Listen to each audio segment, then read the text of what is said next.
আশা করছি সবারই পড়াশোনা ভালোই চলছে। তো দেখো, আজকে হচ্ছে যে ভিডিও টপিকটা আলোচনা করব, এটা ক্লাস 10-এর ভৌত বিজ্ঞানের হচ্ছে 8.3 চ্যাপ্টার। ঠিক আছে, এই চ্যাপ্টারে টোটাল মার্কস আছে তোমাদের হচ্ছে 6। তো সিক্স মার্কসের মধ্যে কীরকম টাইপের প্রশ্ন হবে, তো সেগুলো নিয়ে আলোচনা করছি। দেখো, 1 নম্বর প্রশ্নটা যা আছে এই চ্যাপ্টারে, সেটা হচ্ছে যে ধাতব পরিবাহীর উদাহরণ। ধাতব পরিবাহী মানে কোন কোন ধাতু হচ্ছে তড়িৎ পরিবহন করতে পারে। একটা হচ্ছে সোনা, রূপা, তামা, লোহা, এছাড়াও আরও অনেক কিছু আছে। 2 নম্বরটা হচ্ছে স্টার অধাতব পরিবাহীর উদাহরণ, মানে অধাতু হওয়া সত্ত্বেও তড়িৎ পরিবহন করে। একটা হচ্ছে গ্রাফাইট, আরেকটা হচ্ছে গ্যাস কার্বন, এছাড়াও আছে।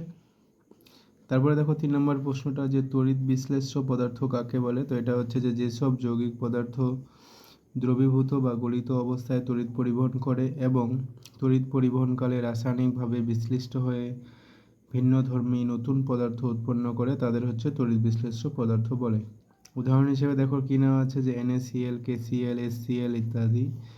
কারণ এদের যে জলীয় দ্রবণগুলো হয় এগুলো হচ্ছে তড়িৎ পরিবহন করে। তারপরে দেখো, যেটা 4 নম্বরের প্রশ্ন আছে, যে খাদ্য লবণ গলিত অবস্থায় বা জলীয় দ্রবণে তড়িৎ পরিবহন করে কেন। তো লবণটার মধ্যে যদি আমরা এমনি কারেন্ট পাঠাই, যখন শুকনো অবস্থায় থাকে লবণটা, তখন কিন্তু তড়িৎ পরিবহন হবে না। এবার ওই লবণটাকে যদি আমরা জলের মধ্যে মিশাই, তখন কিন্তু তড়িৎ পরিবহন হবে। এর কারণ হচ্ছে দেখো, যে NaCl গলিত অবস্থায় বা জলীয় দ্রবণে আয়নিত হয়ে Na+ ও Cl- আয়ন উৎপন্ন করে, তাই হচ্ছে তড়িৎ পরিবহন করে।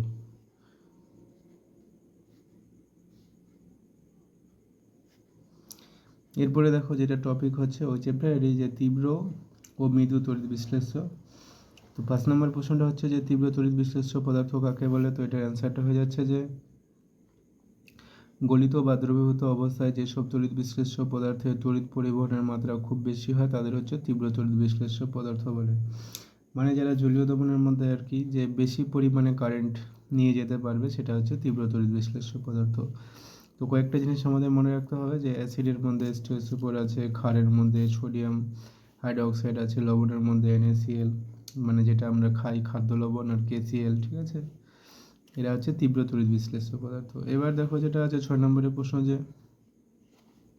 মৃদু তড়িৎ বিশ্লেষ্য পদার্থ কাকে বলে। তো এটা অ্যান্সারটা হয়ে যাচ্ছে যে গলিত বা দ্রবীভূত অবস্থায় যেসব তড়িৎ বিশ্লেষ্য পদার্থের তড়িৎ পরিবহনের মাত্রা খুব কম, তাদের হচ্ছে মৃদু তড়িৎ বিশ্লেষ্য পদার্থ বলে। উদাহরণ হিসেবে আমরা নিয়েছি, দেখো অ্যাসিডের মধ্যে হচ্ছে অ্যাসিটিক অ্যাসিড, ফর্মিক অ্যাসিড, ক্ষারকের মধ্যে ক্যালসিয়াম হাইড্রোক্সাইড, লবণের মধ্যে যেটা পারদ ঘটিত লবণ HgCl2, জিঙ্ক ক্লোরাইড ZnCl2, এরা হচ্ছে মৃদু তড়িৎ বিশ্লেষ্য পদার্থ। এবার দেখো, যেটা 7 নম্বরের প্রশ্ন, যে তীব্র তড়িৎ বিশ্লেষ্য পদার্থ আর মৃদু তড়িৎ বিশ্লেষ্য পদার্থের মধ্যে পার্থক্য। তো এটা হয়ে যাচ্ছে যৌগটা। তীব্র তড়িৎ বিশ্লেষ্য পদার্থ যা আছে এরা হচ্ছে তড়িৎযোজী যৌগ হয়, আর মৃদুগুলো যা আছে এগুলো হচ্ছে সমযোজী যৌগ হয়। তড়িৎযোজী যৌগ আর সমযোজী যৌগ হচ্ছে, তড়িৎযোজী মানে হচ্ছে আয়ন বিনিময় করে, আর সমযোজী হচ্ছে আয়ন ইলেকট্রন জোড়কে সমানভাবে ব্যবহার করে।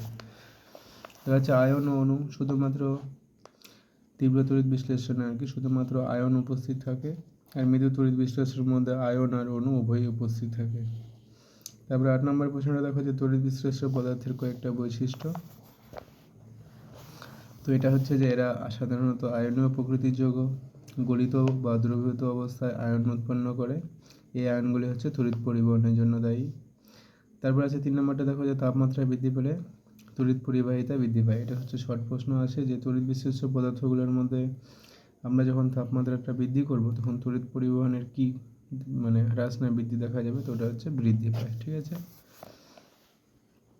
এবার দেখো 9 নম্বরের প্রশ্ন যেটা আছে, যে তড়িৎ বিশ্লেষ্য দ্রবণে তড়িৎ পরিবাহিতা কার কার উপর নির্ভর করে।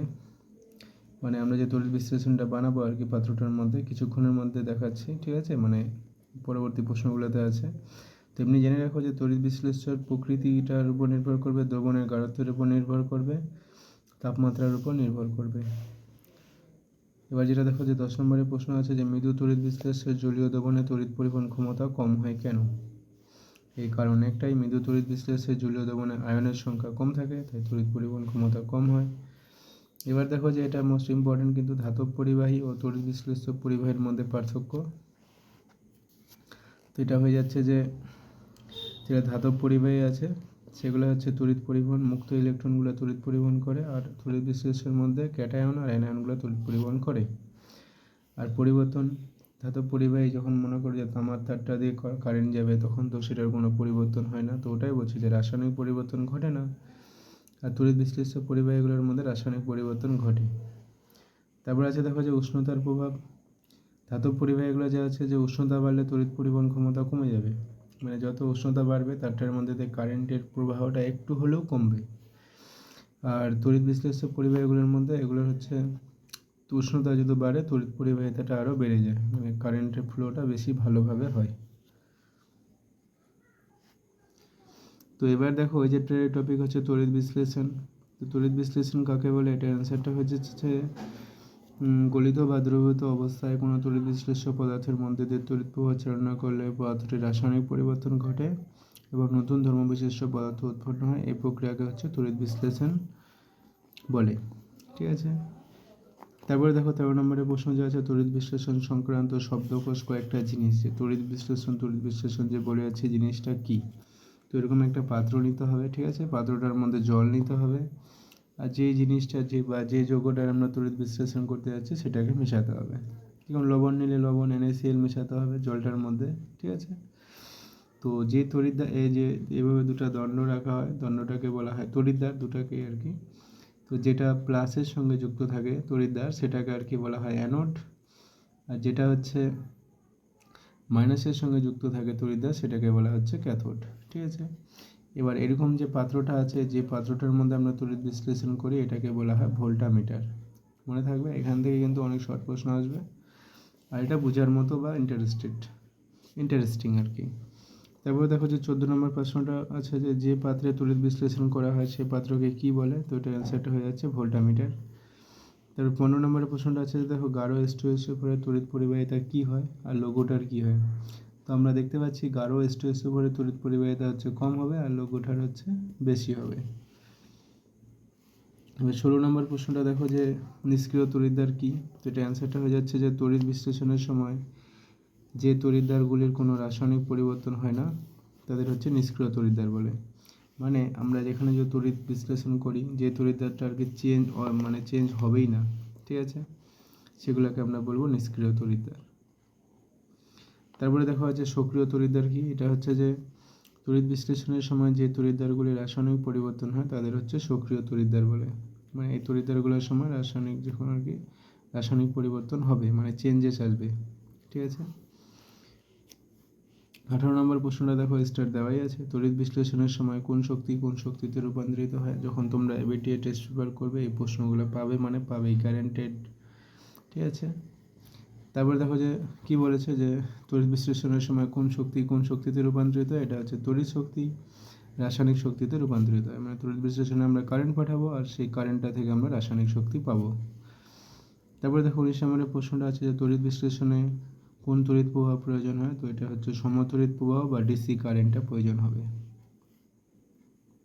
তারপর 20 নম্বরের প্রশ্ন যে তড়িৎ বিশ্লেষণ একটি ড্যাশ প্রক্রিয়া, তো এটা অ্যান্সারটা হয়ে যাচ্ছে যে তড়িৎ বিশ্লেষণ একটি জারণ, তো প্রক্রিয়া না, এটা হচ্ছে জারণ বিজারণ প্রক্রিয়া, ঠিক আছে।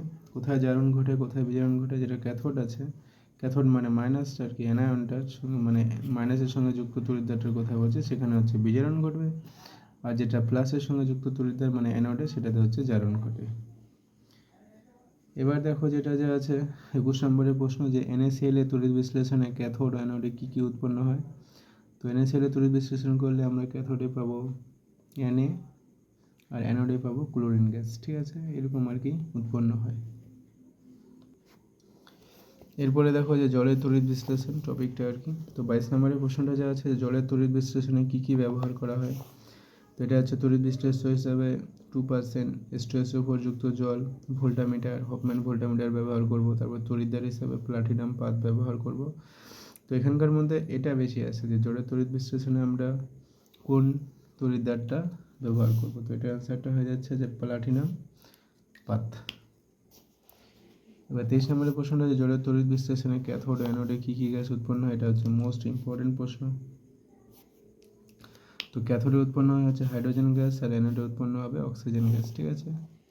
তারপরে দেখো নোট করা আছে যে আয়তনের অনুপাত যে উৎপন্ন হয় সেটা হচ্ছে 2:1 আর ভরের অনুপাত হবে 1:8।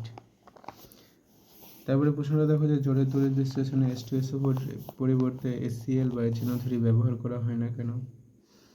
কারণ এইখানে বলেছে কারণ এরা উদ্বায়ী এবং Cl- ও NO3 উভয়ই তড়িৎ বিশ্লেষণের সময় বিঘ্ন ঘটাতে পারে, তাই হচ্ছে মানে সালফিউরিক অ্যাসিডটাই ব্যবহার করা হয় জোরের তড়িৎ বিশ্লেষণ করলে।